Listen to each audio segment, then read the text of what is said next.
সারা দেশে হিন্দু সম্প্রদায়ের বাড়িঘর ও মন্দিরে হামলা বন্ধ, হামলাকারীদের গ্রেপ্তার, বিচার ও ক্ষতিগ্রস্ত ব্যক্তিদের ক্ষতিপূরণ সহ ৮ দফা দাবিতে বিক্ষোভ মিছিল ও সমাবেশ হয়েছে। সোমবার গোপালগঞ্জ বাজার ব্রিজ থেকে এলজিইডির মোড় পর্যন্ত সমাবেশ ও বিক্ষোভ মিছিল হয়। এই কর্মসূচির আয়োজন করে গোপালগঞ্জের ধর্মীয় সংখ্যালঘু সম্প্রদায়। সকাল থেকে মিছিল নিয়ে কেন্দ্রীয় কালীবাড়িতে জড়ো হতে থাকেন হাজার হাজার প্রতিবাদকারী নারী পুরুষ। সেখান থেকে প্রতিবাদ মিছিল নিয়ে শহরের প্রধান প্রধান সড়ক প্রদক্ষিণ করে প্রেস ক্লাবের সামনে জড়ো হতে থাকে। বিভিন্ন প্ল্যাকার্ড হাতে প্রতিবাদী স্লোগানে মুখর হয়ে ওঠে পুরো শহর।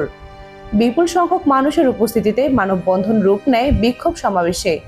প্রায় ৪ কিলোমিটার সড়ক জুড়ে অবস্থান নিয়ে নির্যাতনের বিরুদ্ধে স্লোগান দিতে থাকে। পূর্ব ঘোষিত এই কর্মসূচিতে যোগ দেয় জেলার ৫টি উপজেলার সকল উপাসনালয় ও ধর্মীয় সংগঠনের হাজার হাজার মানুষ। শুধু তাই নয়, প্রতিটি গ্রাম থেকে দলে দলে মিছিল সহকারে যোগ দেয় মানুষ। এই বিক্ষোভ সমাবেশে শিশু, নারী সহ হাজার হাজার মানুষ অংশ নেয়।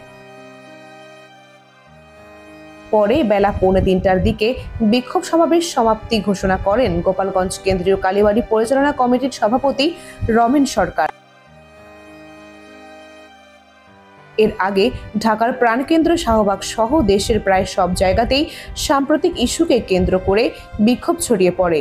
দ্রুতই এই বিষয়ের সমাধানে সরকারের হস্তক্ষেপ কামনা করেন সংশ্লিষ্টরা।